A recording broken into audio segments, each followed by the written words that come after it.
Oh, you know what we need to do? Oh. We need to do commentary on the podcasts.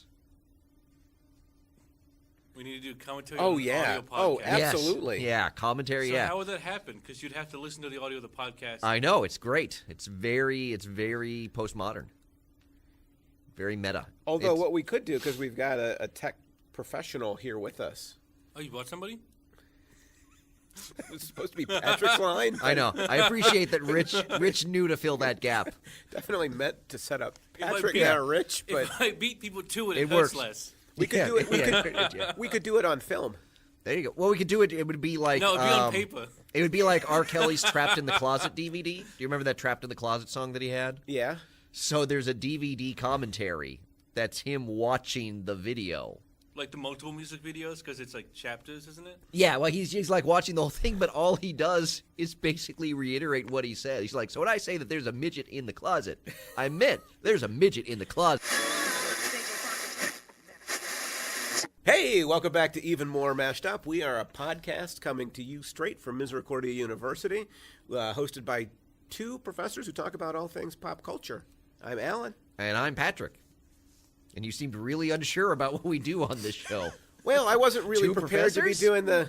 doing the intro. It just Just kind of popped fell up. in your lap. Yeah, if I'd been thinking more, I would have said Excelsior. Yes, and that would have welcome worked. to Even More Mashed Up, a Yes. podcast with two professors Yeah. talk about all things pop culture. There we go. We had 11 minutes to think of that. 11, but I didn't know it was my responsibility, so it was 11 wasted minutes. Okay. Anywho, as if you haven't been able to figure out, today's episode we're doing a little celebration / remembrance of Stan Lee Oh, was it a celebration? / remembrance. Oh, were you mean to Stan? I'm starting to rethink some of my notes. Oh, dude. I'm not mean to Stan, no. Okay, that's good. Not at all. Say. As I posted on my Instagram account, Yes. my massively popular Instagram account, On the gram. in many ways he was the architect of my childhood. Yeah. Like so much of my childhood and my extended childhood. Just sad. You know, My childhood, my teenage years, My adult college years. the pretty awkward much teens. through the 40s. Yeah, up till now. I mean, there were moments through my life where comics weren't as important, but Yes, in I many believe ways, that was birth for me. there wasn't one day when you like turned 28 and you were like, just for 20 minutes you thought maybe I'll try something different. I have been collecting comics since 1987, so I was 14. Right, but there wasn't a moment when you were 28 or 29 where you're like, I'm going to adult this year. No. I want to be like an architect or like a banker or something. Right, yeah. No. Oh, by the way, Rich is here too. No. Okay. No. Comics uninterrupted from 14 forward. Comics Uninterrupted, the Patrick Hamilton story. Yeah, that's actually. Or a Yeah. podcast. Yeah. Actually, that would be a good name for a podcast. Comics Yeah. Uninterrupted. We should do another podcast because We we've should. got time. Let's throw another one on. Yeah, let's just do something else. Yeah, I just read the new Uncanny. Oh, issue 1 or issue Yeah. 2? One. Oh, I've only read issue 1. It's okay. It's okay. It's getting started. Yeah, but that's what it feels like. It Yeah. feels like It's going to take a while. I'm intrigued by the direction. And well, they got to do something with the X-Men. Yeah.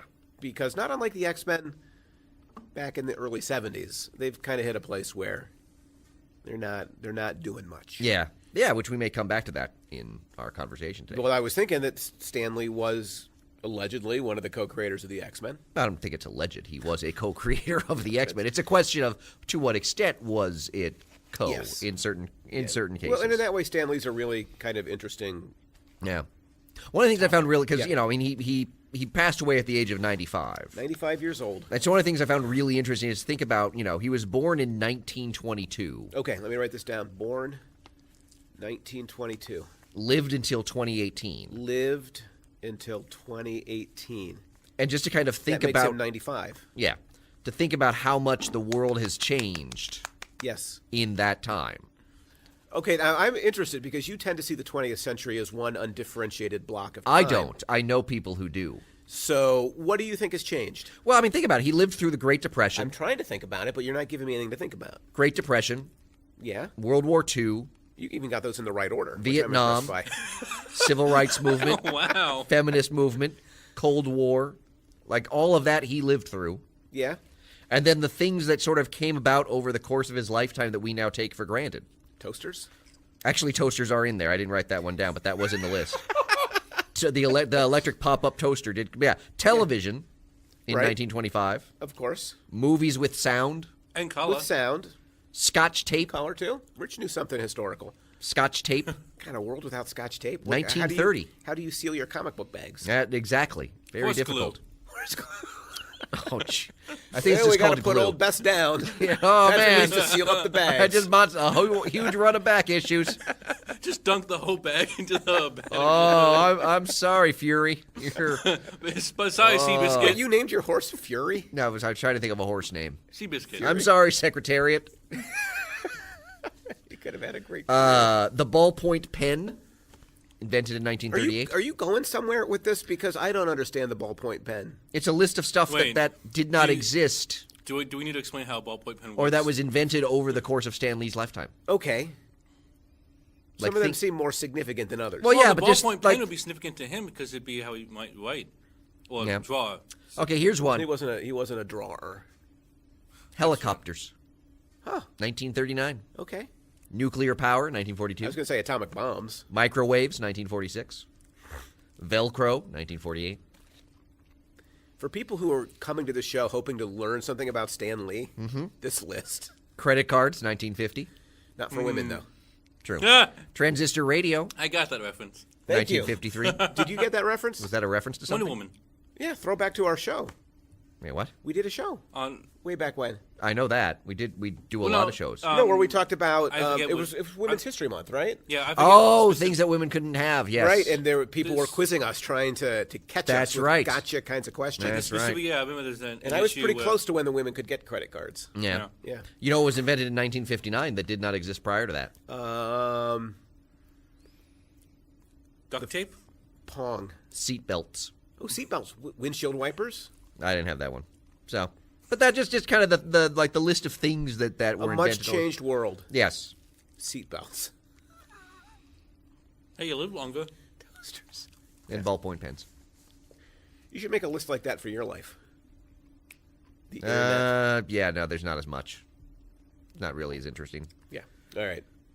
So we thought we'd start talking about Stanley by talking about his life. Yes. And I guess you've vaguely done that by Yes. talking about series of inventions. Just kind Yeah. of the sense Objects. of like over to Right. have lived 95 years, and sort of just thinking about like the world in 1922 versus the world in 2018, and just how different that world is.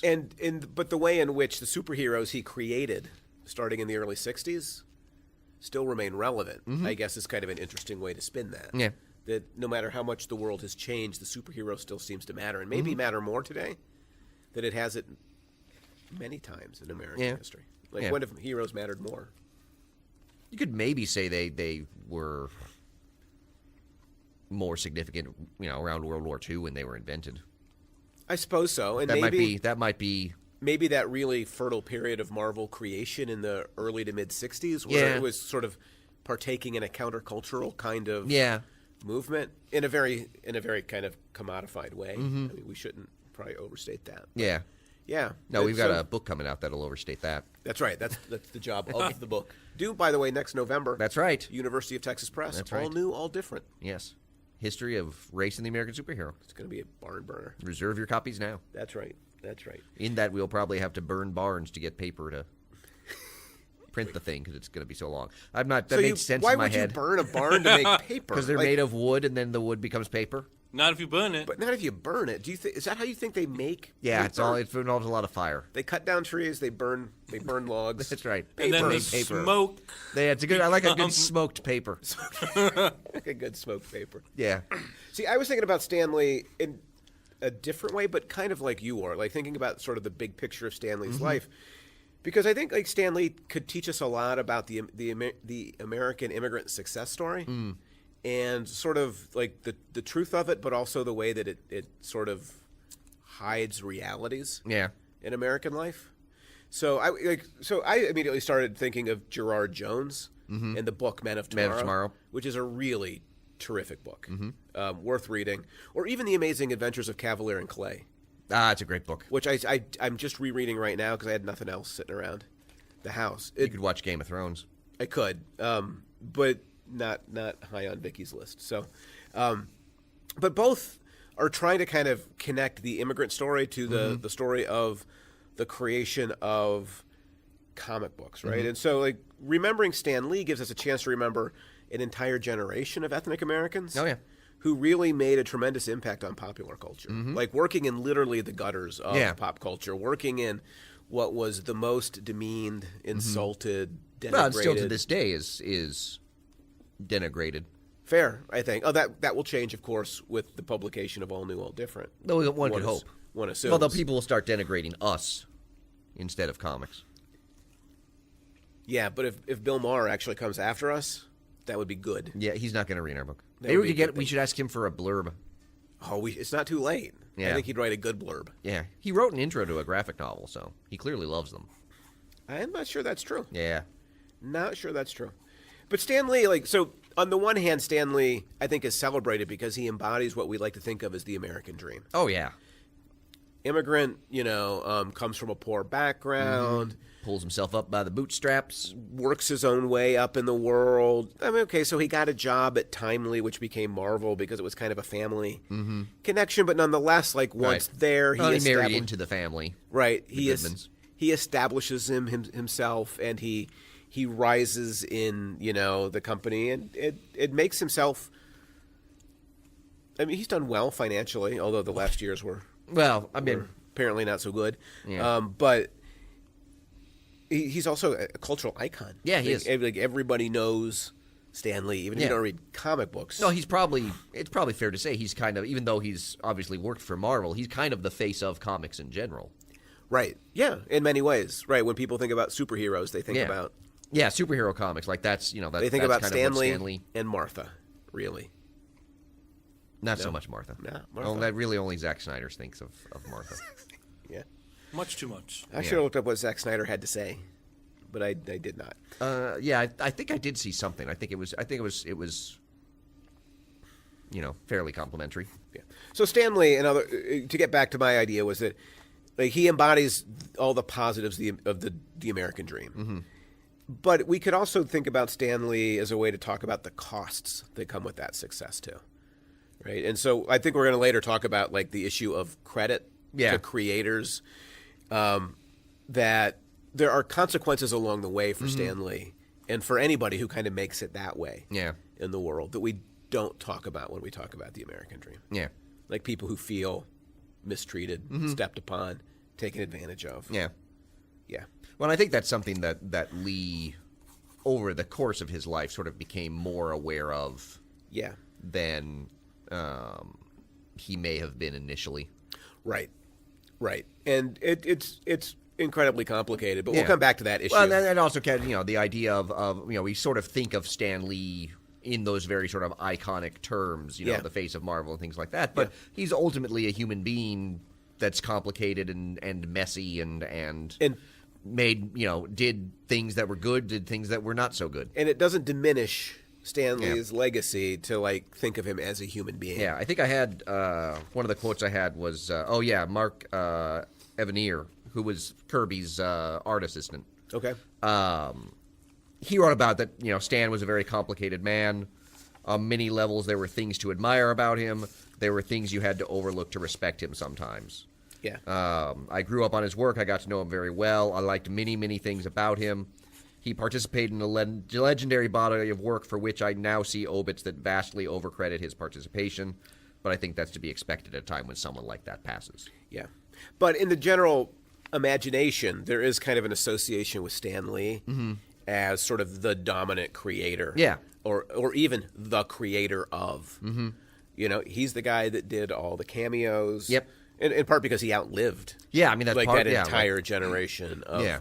of creators. But to me, one thing that's really interesting is the way that he is this icon. Like in some ways, he is a corporation taking human form. Yeah. Right, the Marvel and in a way Disney kind of corporations kind of use him, and I wonder if that's kind of a dangerous thing too. Well, we don't really know him as a person, right, but we only know him as kind of that front man for Marvel and Disney. Right, but the kinds of cameos he's done have made him seem like very human and self-effacing, and it's just interesting to me that we're like thinking about the danger of thinking of the corporation as just the person, because then you can kind of overlook the ugly stuff. And since we're kind of talking about the ugly stuff, you want to talk about the creator issue next? I suppose we can. And then we can come back and talk about his greatest creations? Yeah, that makes sense. All right, so where do you want to start on the creator credit issue thing? Well, I mean, I think that's kind of the big question that's been sort of surrounding Stan Lee and Kirby and Ditko in particular at Marvel is sort of, how much credit do each of them get? How much credit do each of them take for kind of creating what we think of as the Marvel Universe? And like the classic example that's always trotted out is the creation of the Silver Surfer, because Lee and Kirby sort of worked out sort of the very general idea of the Fantastic Four, basically fight God. Yeah. In the Galactus trilogy, and Kirby went and drew the series, and Lee, I think he was at a convention or something talking about it, where he got the pages back, and like the Silver Surfer's just there. Yeah. And they, Lee said he had no clue where he had come from, and Kirby explained that, he felt like a being like Galactus should have, like the Herald announcing him. So that's kind of the example that's always kind of taken out to kind of say, well, all, Stan did was say, FF fight God.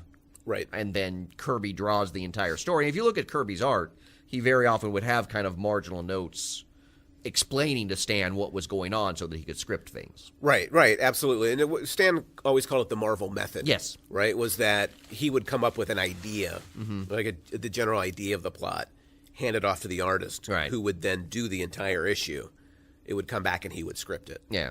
But certainly, I don't know if you've listened recently to the radio show that Kirby was on in 1987. No. It was his 70th birthday, and they interviewed him on the radio show. And Kirby is kind of talking and trying to claim credit for what he says are his. And Stan Lee actually calls in to the show, and they discuss. Most people say it was a fairly positive tone, like with an acknowledgement of it being difficult to know for sure who did what. Yeah. But Stan Lee later says, every word of dialogue is mine. Every story.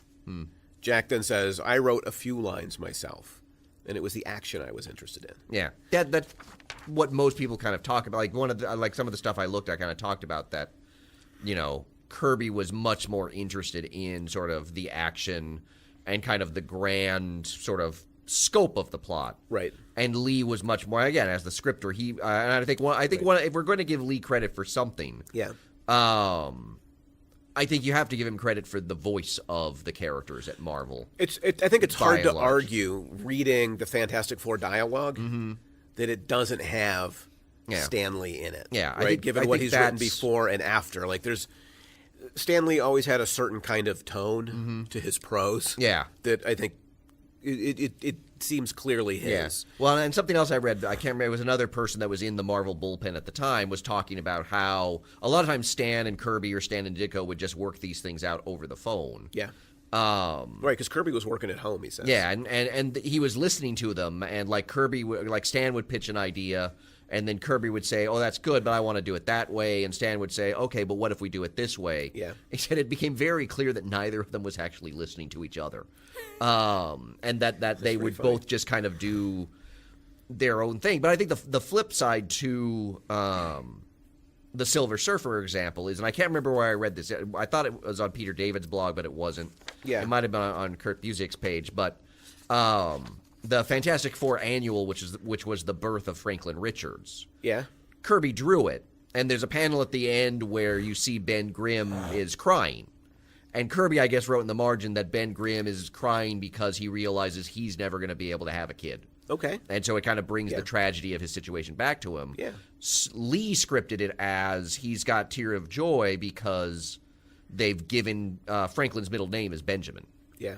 And so that's a moment where you kind of see the flip side of where sort of Lee took something that Kirby created and made it into something else. Yeah, and you can understand then why animosity could grow out of that kind of thing. Because there's an interview in the Comics Journal in 1990 where Kirby is kind of, I think, at his angriest. Yeah.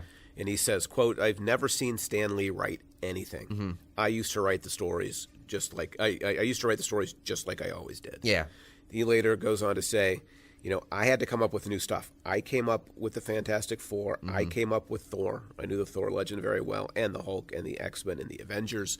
So it became somewhat acrimonious. Yeah, the Hulk one's interesting because that's something that Peter David on his blog actually talked about after Stan's death, is that Kirby, I don't know, in an interview or somewhere talked about how he was inspired by watching a news story of a woman who was able to lift a car off of her pinned child underneath it. Yes. And sort of was inspired. I saw that story too. That idea to create the Hulk. Yeah. Except that David pointed out that the Hulk didn't originally work that way. He changed because of the moon. He was basically like a werewolf. Yeah. It was years later that the anger thing came up. So yeah. I don't think either of them really remember things. Well, the truth of the matter is they were both working so frenetically. Yeah, when you think about Just how to, much like, they write and drew, so many different compared to what characters. people do nowadays. Yeah, like it's like Kirby drew how many titles at once?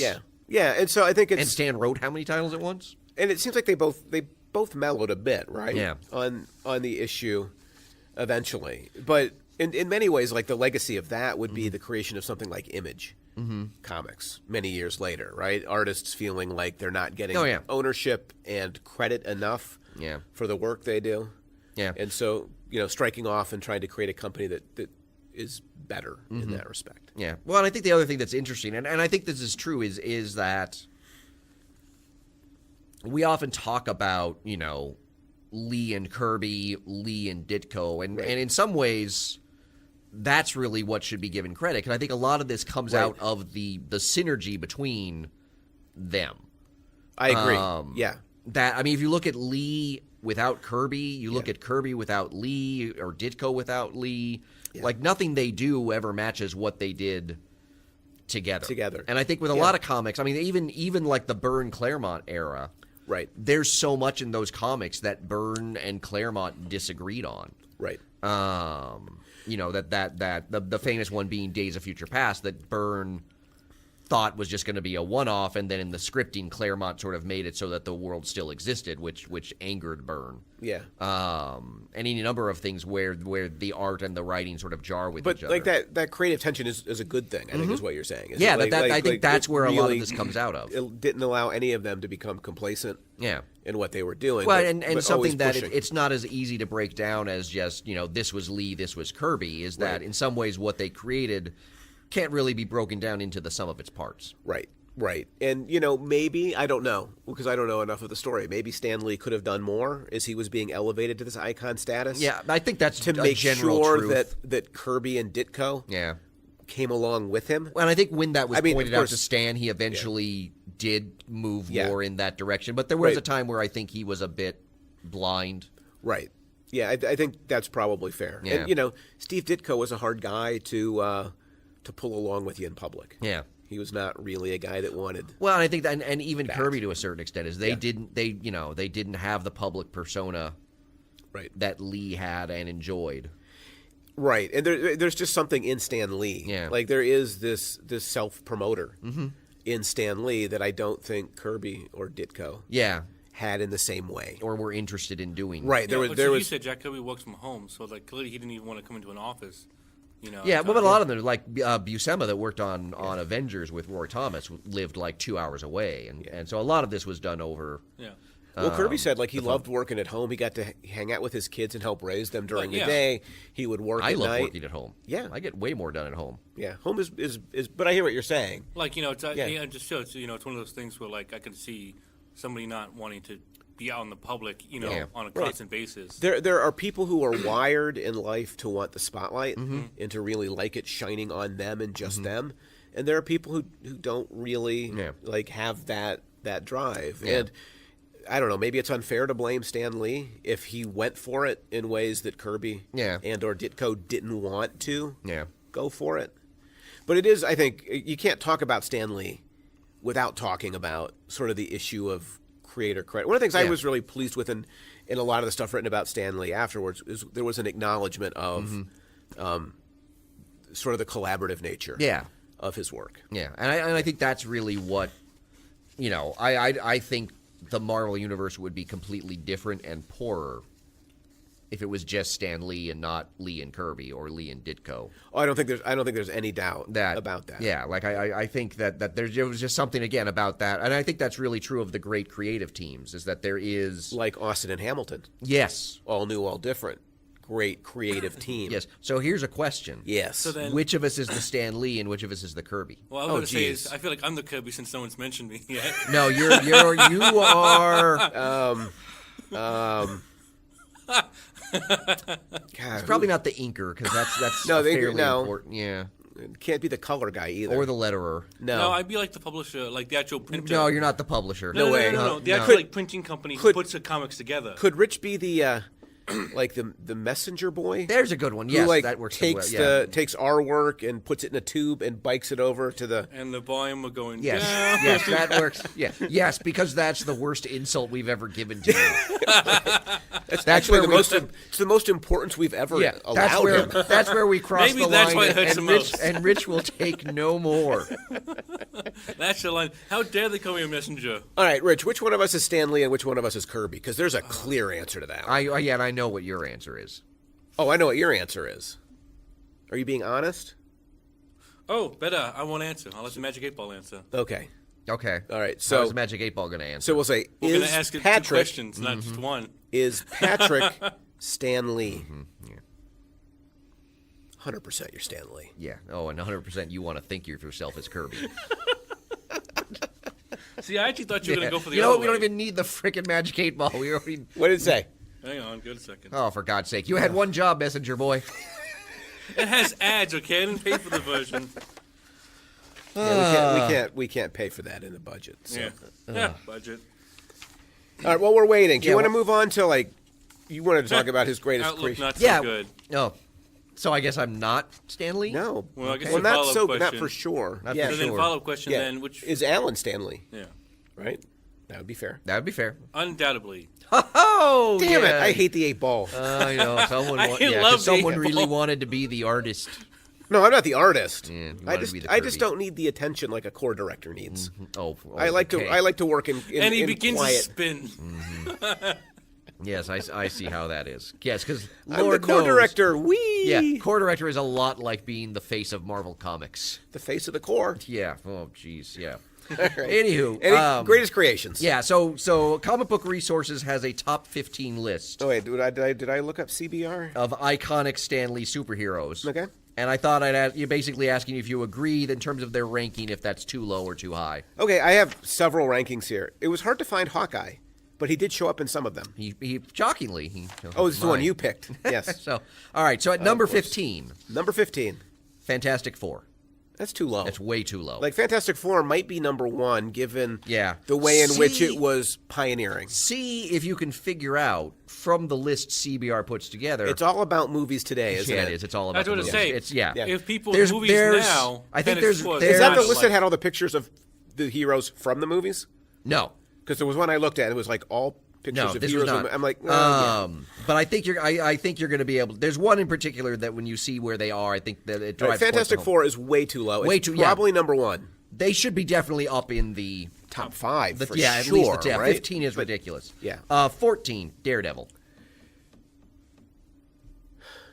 That doesn't sound terrible to No, me. I mean because Daredevil, Like, I as he wouldn't- began, was somewhat Yeah. generic. Well, I saw several lists where I had this thought, like Daredevil, and Jean Grey made a list I was looking at, and I thought to myself, Jean Grey becomes an iconic character, Yes. but only afterwards. We'll get to that. right? Like Yeah. it's the Dark Phoenix saga, Right. that makes her, and that's not Stan Lee. No, it's And Byrne and Claremont and Cockrum. So how do you weigh that out? Like he did Yeah. create or co-create Jean Grey, but not in that way. Yeah. So I think Daredevil, I wouldn't put him any higher. Yeah. I don't know how low I'd put him. Yeah, It would but he depend on, feels, like, he feels about right in kind of that general worth area. worth mentioning, And then but again, probably yeah, not I mean, like at the top of well, the list. again, as a concept, Lee obviously Lee and Right. and Everett, I think was the artist, sort of came up with him. Yeah. But I think Daredevil is a character that others, in particular Frank Miller, made better.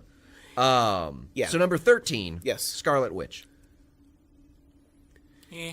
Kind of an interesting character, but I don't Yeah. think I think it feels about right to me too. Like I wouldn't put Yeah. her higher given the I don't know that I would even really think of her as like a Lee, like as one of their great iconic characters. She's like Jean Grey or Daredevil, somebody who, Netflix or the movies or other creative people make more important. Yeah.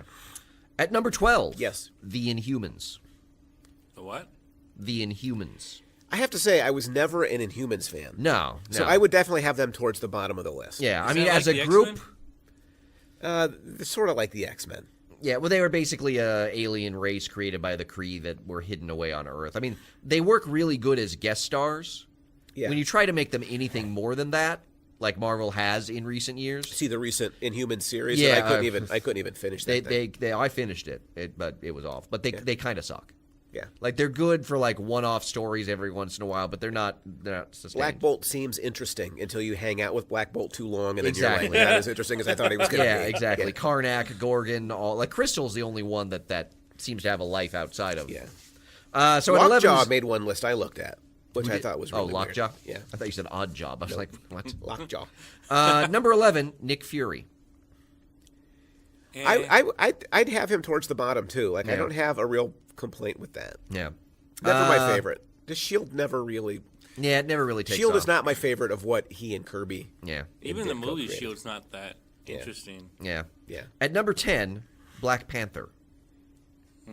Probably deserves to be higher in terms of its historical significance. Yeah. As will soon be revealed in a book called All New, All Different. Mm-hmm. Coming out next year. Yes. So I would put him higher. I don't. Yeah. Again, I think he's another character that's really done more post. Right, but Lee. His introduction. But his introduction is really matters, really important. And that's why I think I'd bump him up the list, but probably not put him in the top tier. Yeah. Now we probably don't even need to discuss this one because it's a gimme. At number 9 is Hawkeye. Way too high. That's way too low. Way too high. It's a rip-off of Green Arrow. No, it's not. It's an improvement on Green Arrow. It's a rip-off of Green Arrow. It's an improvement. Either way, it's not. It's a perfect distillation of what's good about Green Arrow with all of the Green Arrow. Wouldn't you say Hawkeye's greatness really comes later? No, he's great from the get-go. I assume it's going to come at some point. Green Arrow has a motif, He's like to me, Hawkeye is great from the get-go. No, Hawkeye peaks when he's on house arrest and doing nothing while the world's very existence is threatened. You don't know that he's not doing anything. I'm pretty sure. He's probably refurbishing a room or something. Probably mourning the loss of his wife and or kids. Yeah, he totally is. Thanos, and that's why he's going to go totally dark, and he's going to be one that kills Thanos in the next movie. Like, you think so? Honey, where are you? Yeah, I've got 2 words for you. Yeah. Infinity Arrow. Yeah. You and I are never going to agree on Hawkeye. Number 9 is way too high for that guy. Number 8 is Doctor Strange. The purple skirt was a really nice Tunic. addition. I do like the fact that he fights in a skirt. It's a tunic. Doctor Strange at number 8. About right. I could see why it might go a little bit higher in terms of like the psychedelia that it's sort of introduced to comics. Yeah. But that feels more like a Steranko thing, right? Like, wasn't he Ditko? Ditko drew Doctor Strange. No, but didn't Steranko then take him over? I don't think so. It was always Ditko. Steranko was on Nick Fury. Oh, that's right. You're right. Yeah, I'm sorry. So yeah, the classic psychedelia Doctor Strange. That was a lot of Ditko. Okay, so if to me that could go a little bit higher. I would probably just because Doctor Strange is very unique. I'd go a little bit higher. I don't love Doctor Strange. Yeah, but again, for in terms of the creativity and doing something different, it probably goes higher. Yeah, we should have talked about how we're rating these probably. Yeah, number 7. Yeah, Ant-Man. Way too high. Yeah, this is the one that kind of it's like, okay, this is obviously based on movies. Yeah. Now there may be an Ant-Man fan that occasionally listens to this podcast. I don't know. I mean, no offense, but there's no way Ant-Man is number 7 on that particularly, list. I mean, Ant-Man was not great under Lee. Right. And I'm not sure we can really say that there's been sort of like the Renaissance Ant-Man, like with the Dark Phoenix saga of Jean Grey. Right. And things like that. Like, no. Like, that doesn't really work. No. And which Ant-Man are you talking about? Yeah. Well, because he didn't create Scott Lang, which is the movie version. Right. He created Pym. So and Pym's got a lot of problems. Yeah. I think the real debate is like at the bottom, Ant-Man and Hawkeye. Yeah. Like the really short guy or the guy with no powers but a skirt and an arrow. The other dude has no powers except getting tiny. That's a power, though. It's not a power. Getting tiny. Yeah, you can run inside computers and unplug things and whatnot. It's not a power. It is a power. It's something that's done to him. He takes like some drug. Actually, it's a pill in the original comics. He's a pill popper. Well, he's a drug addict. That's not good. Yeah. But I'm not sure it makes him worse than Hawkeye. No, Hawkeye stays clean. Does he? So is your way. I mean, except for when he takes on the Goliath identity and uses the pill to be giant size. But Thank you very much. let's move on to number 6. He could be juicing, you don't know. Number 6 is Black Widow. Which, again, is not one that I really think of as a... No, that's presentism again. Yeah. Although introducing a female character, like for the same argument you could make for Black Panther, like bringing a kind of diversity, like because Black Widow is a pioneer in that way, I suppose. So probably a little high, but not shouldn't be at the bottom of the list. Hulk at number 5. Yeah, Which feels about right to me. It certainly, like if you look at comic scholarship and geekdom, the Hulk would certainly be there. Yeah. Number 4 is Thor. I'd put Hulk in front of Thor, but I guess Thor's fine. Yeah. Yeah. Number 3 is Iron Man. Yeah, because now we're just running through the classics, right? Right. So Cap is number 1. So number 2 that? is Cap would be number 1. No, Cap's not on the list. What? Huh? Oh no, he wouldn't be on the list because Stan Lee didn't create him. Yeah, I was going to point that out. point. Just giving you a second You got me thinking about movies. Yeah. Did I say Iron Man at number 3? I saw Cap on some lists though, which was disappointing. Yeah. So number 2 would be Was Stanley ever involved with Captain America? Quicksilver. No. Spider-Man? Number 2 is Spider-Man's got to be number 1. Number 2 is the X-Men, Oh, the X-Men. which I would argue is too high because understand they were kind of lame. Here's I mean, the their thing. title got like, canceled. How are you rating them? Like if he created them, if you think about what they did for comics in the 70s and the 80s, you could make the argument like it is the dominant franchise. It is, but that's For some all time. post Stan Lee. Agreed. But if you're talking about what Stan Lee did with them, Yeah, too high. he hadn't Yeah, made them. like X-Men. You know, again, they're not a group that I kind of think of as representing Stan Lee's like best work. agreed. That's fair. So Spider-Man's number 1. Yeah, so Spider-Man's number 1, which I would be. I'd put him number 1. I think Spider-Man. I think Fantastic Four would probably be next. Yeah, and I would For me. and I think part of it what and for characters like Spider-Man, Yeah. for Fantastic Four, I think was the other one. Is when you think about kind of like the classic versions of those characters, Yeah. they were basically that from the get-go with Stan Right. working with Ditko. Like, particularly in terms of, like, the voice of the character. Yeah. Yeah. Like, I think about, because the one that's not on, and this was the list of superheroes. That's certainly a fair way to think about it. Yeah, because I think in terms of, like, this is the list of iconic Stan Lee superheroes. Yeah. Which I would, Spider-Man I would be there, but I would also think someone like Dr. Doom, who was pretty much as Dr. Doom was Right. from his debut, and a lot of what's in the FF, Ben Grimm of The Thing, Right. was, I think it's a really fair argument to make. I That think, like- feels like a character that still carries. yeah. Iron Man, right? In some ways, continues to carry. But Iron Man, a lot of those heroes like Iron Man, Yeah. they like Iron Man particularly strikes me as a bit generic in terms of voice. He reminds me particularly early Iron Man reminds me a lot of like just your typical kind of DC hero. Whereas like the Fantastic Four were really unique and individual in terms of their characters. Yeah, although I think Iron Man that's can one of the be reasons why I would put read Doctor as, Strange a little bit higher in terms of his right. But voice. Iron Man can be read as an attempt by Stan Lee, and maybe he's just not as good at writing that kind of character to bring a different kind of character into the Marvel universe, right? Yeah. So what about Magneto? Yeah, that was one that I saw on a couple of lists, and I don't know because So that falls prey to your argument that Magneto becomes maybe the richest villain. But it's all afterward. Like, it's all like after. Magneto under Lee is a generic bad guy. Yeah. Like a lot of what people like about Magneto, that comes much, much later with Claremont. How do you feel about Doctor Doom then?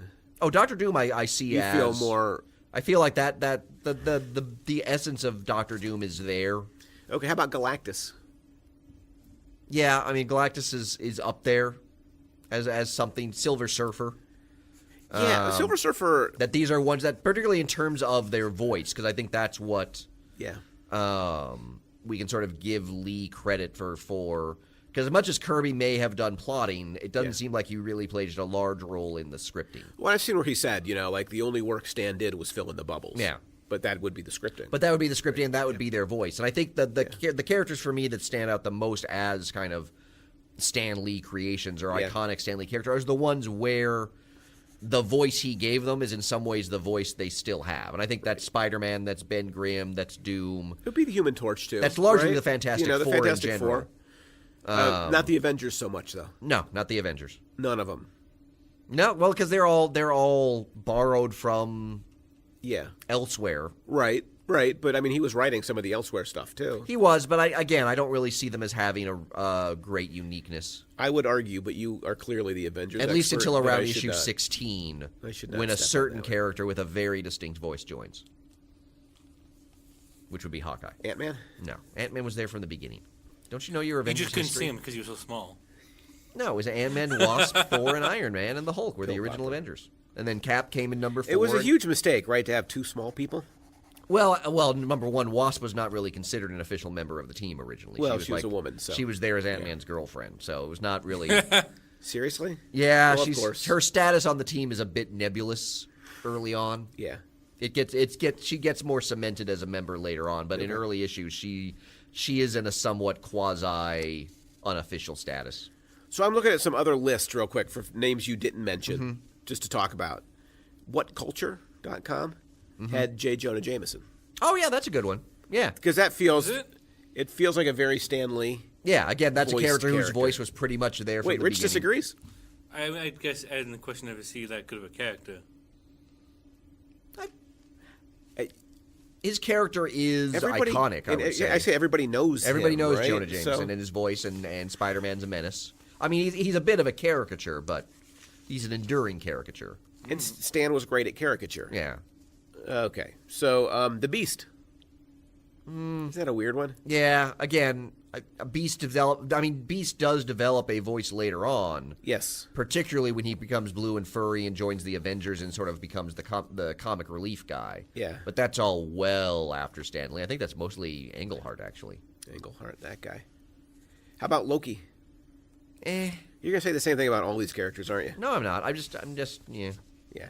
Loki gets way more play now because of Hiddleston. Because of in the Hiddleston, movies, yeah. You know, so the Newsarama list, I think we've hit everybody on that list. Wait, that's about it. Somebody, Geek.com added Black Bolt. You wouldn't put Black Bolt on Well, that no, list. because he can't talk, so he has no voice. How about the Technicalities. The Watcher? Oh yeah, the Watchers are, but I mean, they're more. That's one that the Watchers as a concept are great. Are they? I like the Watchers, but it's hard for me to think about like how much of that is Lee and how much of that is Kirby. Yeah. Because the Watchers could be a lot of Kirby. Well, it certainly has his orientation. Yeah, and they in don't. terms I of mean, scope. the voice is not. Yeah, so that one's that's hard for me to separate out. Kirby, Galactus is in there as well, somewhat. Mary Jane Watson? Well, yeah. I mean, again, it's important to note that I think the ones we're seeing are the ones that are in the series, like Spider-Man and FF, Yeah. that have kind of. Right. So the Avengers was kind of just the weak tea of the early 60s. No, Avengers was the weak tea for a long time. Yeah. Like, I mean, again, when the Marvel Cinematic Universe started, everyone's like, "Oh, they've got to work with the Avengers? Oh, they're screwed." Yeah. Right. So, And thus began the decline of X-Men and the ascendance of the Avengers. pretty much, yeah. Interesting. All right, so we got 10 minutes. Fair or foul? Sure. All right, how about this headline from the Washington Post? Okay. Stan Lee's greatest creation was Stan Lee. In some ways, fair. Especially with the movies, I think that helped that idea Yeah. a lot. Absolutely. Like, the movies, I think, are an important part of that. Yeah, I mean, Do you want to Stan Lee- expound on that at all? Yeah. In terms of... No, it's good. Yes. Fair. Yeah. No, I think, well, I mean, in a lot of ways, in some ways, the most iconic creation of Stan Lee is in some ways Stan Lee. Yeah. Yeah. Again, like, he had a genius for self-promotion. Yeah, he did. That should not be underestimated. And a shrewdness in terms of his ability to tie himself so intimately to Marvel. Right. In that he became sort of the face of it and the poacher, and the Yeah. way in which that he sort of cultivated fandom. From the beginning, from the right? beginning Like and things visiting like that. colleges in the local area when the Hulk like came he was out or whatever very, to talk about it. very smart and shrewd in that. Absolutely. Yep. And so, yeah, like whether it was calculated or whether it's sort of just his natural kind of disposition. or both. towards that. Yeah, I mean, he brilliantly kind of created himself. Yeah. His public self. In lots of ways, like you said at the beginning, kind of very humanly both good and bad sometimes. The Post goes on to write real quickly, he gave us a new way of looking at comics, at pop culture, and maybe at the world more generally. What do you think about that? Oh, well, I think so. I mean, one of the things that in after his passing that a lot of people brought up were a couple of his soapbox pieces. Yeah. The one on race, and then the one on peace. Yeah. Where he kind of used his soapbox to kind of talk about social issues. Right. And as we talk about in All New, All Different, coming out next year. University of Texas Press. Kind of the way in which that both in the soapbox and in the comics at times, he would give very earnest sermons. Yes. On race. One thinks of the hate monger. Yeah. Showing up in Fantastic Four. Yeah, but also the Trask storyline in X-Men. Right. But the hate monger was obvious. Like it's so blatantly obvious. Yeah. Like the message that Stan Lee is preaching there.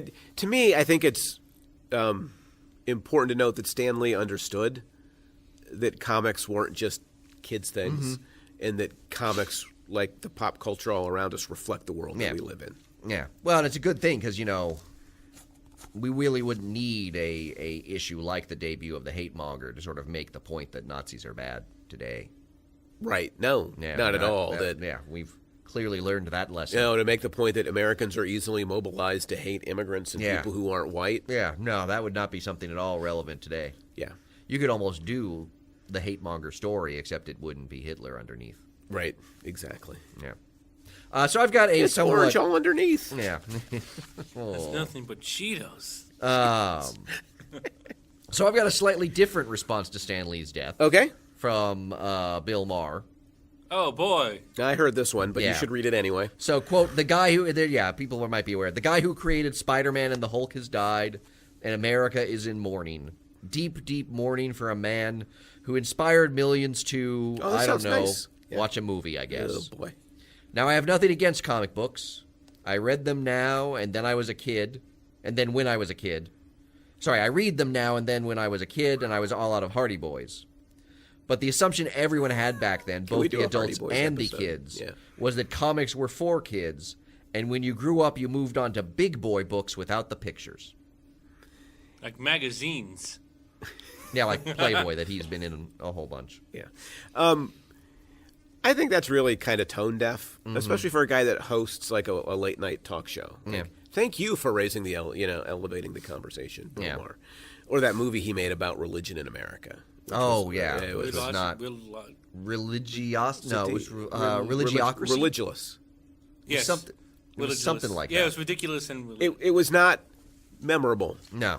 And it was really like setting up a series of straw men to make the point that he wanted to make. Which is sort of what I think Bill Maher does. Yeah, yeah. And again, speaking as somebody who's about to co-author a book. Yes. Oh, he talks about that in the blog post as well. On comics and race. Professor studying comics. Yeah, I think he's dead wrong. I think there is a ton to learn about who we are and where we are by looking at the pop culture we create. Yeah.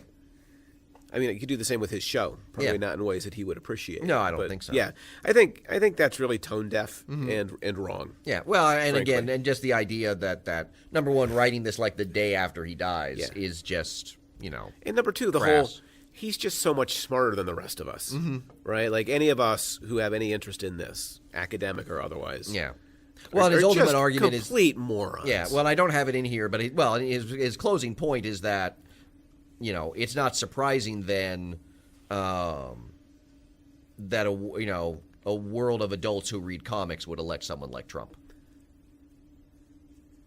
That's sort of his closing point on the blog, is that, the Trump presidency is clearly a result of people who still read comics. I'd like to know what the argument behind that is. People who elected Trump are stupid. People who read comics are stupid. So they're the same thing. Got it. All right. It makes sense to me. I think that's wrong. I mean, comics can kind of push one to sort of a vigilantism or, like an extra legal set of solutions to problems. Like there's maybe an argument to be made there. He's not making it. No.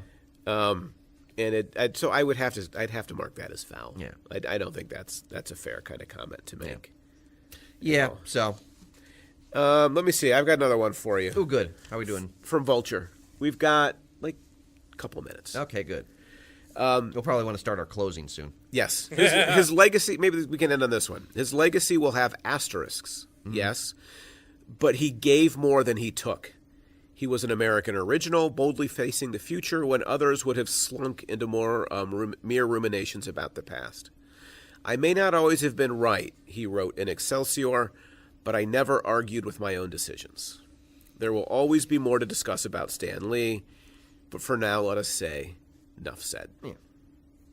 Yeah, I mean, I think there was a moment in that where it perhaps went a little bit too far in the lionizing of Stan Lee. But the idea that he gave more than he took